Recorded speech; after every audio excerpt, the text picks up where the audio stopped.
मंगलवार व्रत कथा। व्यास जी ने कहा, एक बार नैमिषारण्य तीर्थ में 88,000 मुनि एकत्र होकर सूत जी से पूछने लगे, हे महामुनि, आपने हमें अनेक पुराणों की कथाएं सुनाई है।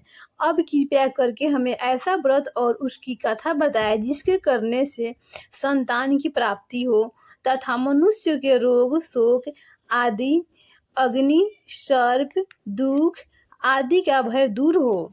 कलयुग में सभी जीवों की आयु बहुत कम है। इस पर यदि उन्हें रोग चिंता के कष्ट लगे रहेंगे तो फिर वे श्री हरि के चरणों में अपना ध्यान कैसे लगा सकेंगे। श्री सूत जी ने कहा, हे मुनियों, आपने लोक कल्याण के लिए बहुत ही उत्तम बात पूछी है। एक बार युधिष्ठिर ने भगवान श्री कृष्ण से लोक कल्याण के लिए यही प्रश्न किया था। भगवान श्री कृष्ण और युधिष्ठिर का संवाद मैं आपके सामने करता हूँ, ध्यान देकर सुने।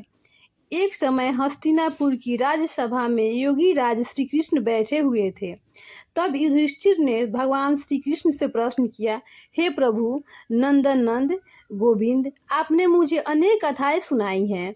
आज कृपया कर कोई ऐसा व्रत या कथा सुनाए जिसके करने से मनुष्य रोग चिंता तथा भय से मुक्त हो तथा उसे पुत्र की प्राप्ति हो। हे प्रभु, बिना पुत्र का मनुष्य का जीवन व्यर्थ है, वह नरकगामी होता है। पुत्र के बिना मनुष्य का जीवन व्यर्थ है, वह नरकगामी होता है। पुत्र के बिना मनुष्य पितृ ऋण से छुटकारा नहीं पा सकता और ना ही वह पुनाम नरक के उद्धार पा सकता है। अतः पुत्रदायक व्रत बताए। भगवान श्री कृष्ण ने कहा, हे राजन, मैं एक प्राचीन इतिहास सुनाता हूँ, आप उसे ध्यान पूर्वक सुने। कुंडलपुर नामक एक नगर में नंदा नामक एक महाबुद्धिमान ब्राह्मण रहता था।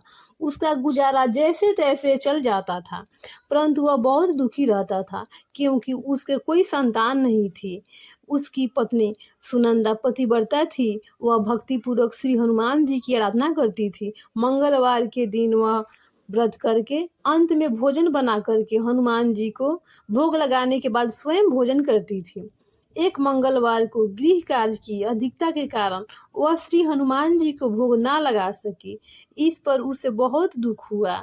उसने स्वयं भी भोजन नहीं किया। प्रण किया कि अब मैं अगले मंगलवार को हनुमान जी को भोग लगाकर ही अन्न जल ग्रहण करूंगी। ब्रह्मणी सुनंदा प्रतिदिन भोजन बनाती, श्रद्धा पूर्वक पति को खिलाती, परंतु स्वयं भोजन ग्रहण नहीं करती और मन ही मन श्री हनुमान जी की आराधना करती थी।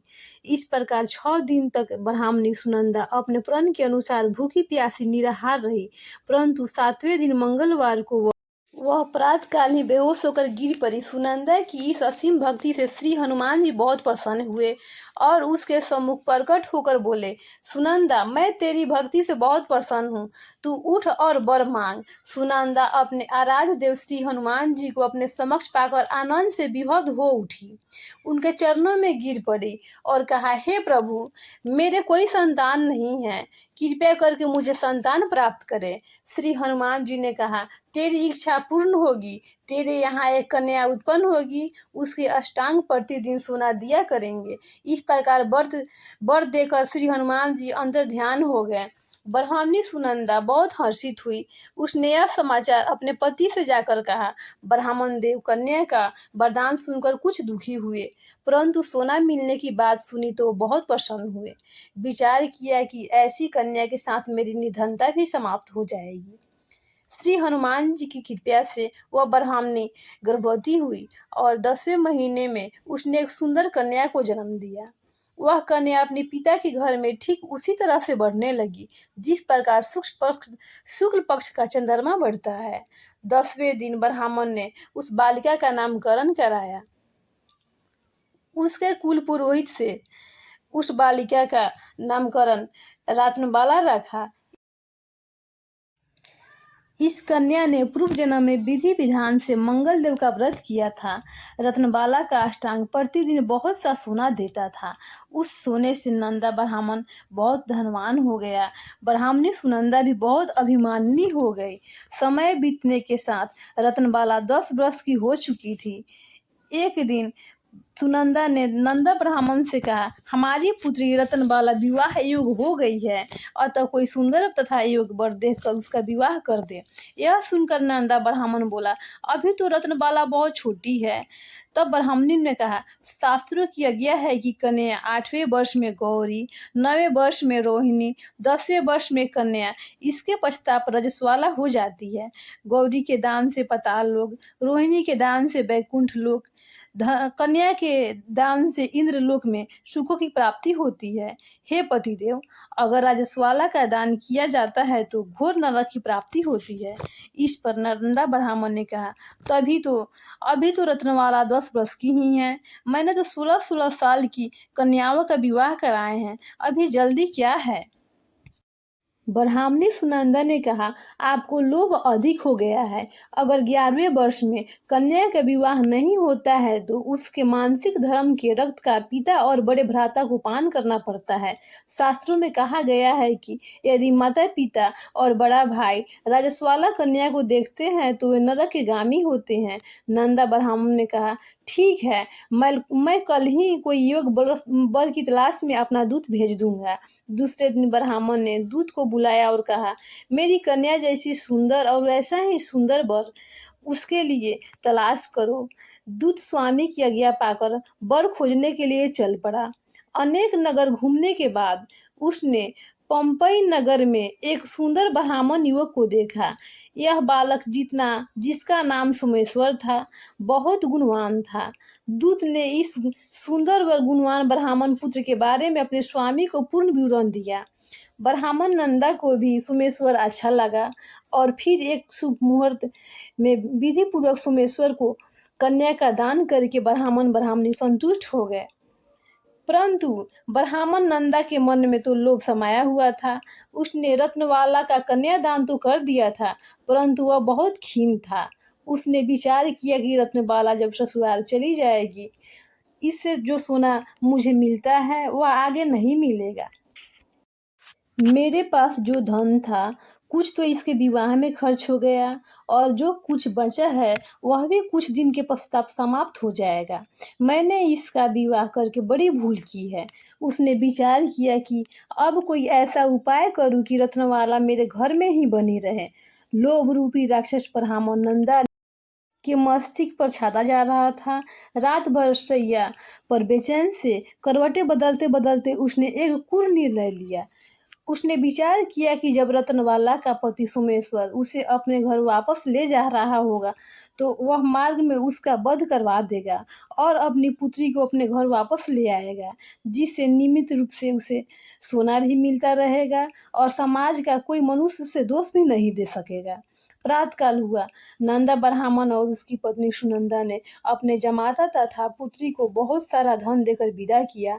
सोमेश्वर अपनी पत्नी रत्नबाला को लेकर अपने नगर की तरफ चल दिया। ब्राह्मण नंदा महालोभ में वशीभूत हो पाप पुण्य का विचार भी भूल चुका था। अपने भयानक और क्रूर निर्णय को कार्य रूप देने के लिए उसने अपने दूत को मार्ग में अपने जमाई का वध करने के लिए पहले ही भेज दिया था। दूत मार्ग में ही छिपर बैठ गया और जैसे ही सोमेश्वर उसके छिपे स्थान पर पहुंचा, ब्राह्मण के दूत ने स्वामी की आज्ञा का पालन करते हुए सोमेश्वर का वध कर दिया। इसके पश्चात उसने यह समाचार ब्राह्मण तक भी पहुंचा दिया। अपने जमाता के वध का समाचार प्राप्त कर नंदा ब्राह्मण उस स्थल पर पहुंचा और रुदन करती हुई अपनी पुत्री से बोला, पुत्री, मार्ग में लुटेरे ने तेरे पति का वध कर दिया है। भगवान की इच्छा के आगे किसी का कोई वश नहीं चलता। अब तू घर चल, वहां रहकर ही शेष जीवन व्यतीत करना।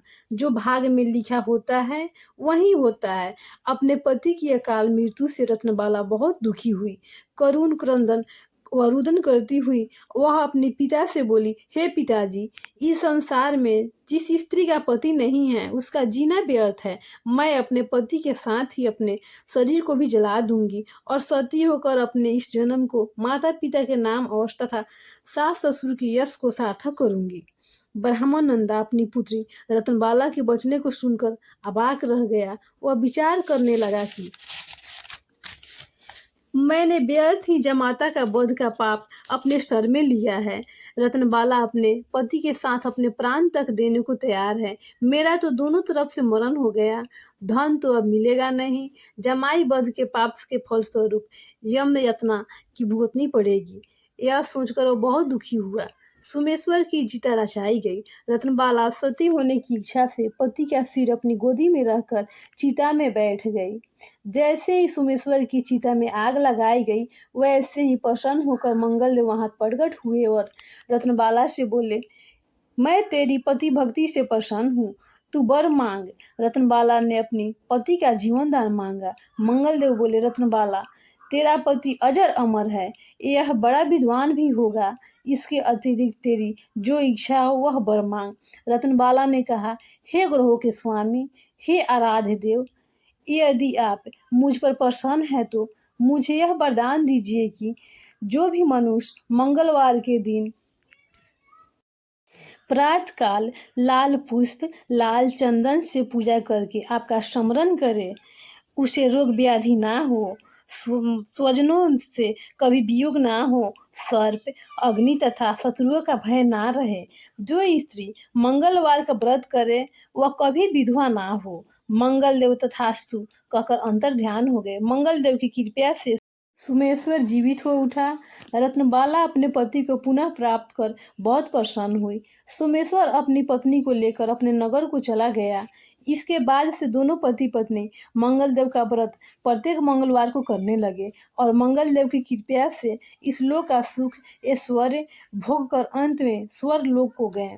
जय श्री राम। प्रेम से बोलिए जय श्री राम। जय हनुमान जी मंगलदेव की जय। संकट मोचन हनुमान जी की जय। कलयुग के आराध्य देव की जय। जय जय श्री राम। पवन पुत्र हनुमान जी की जय।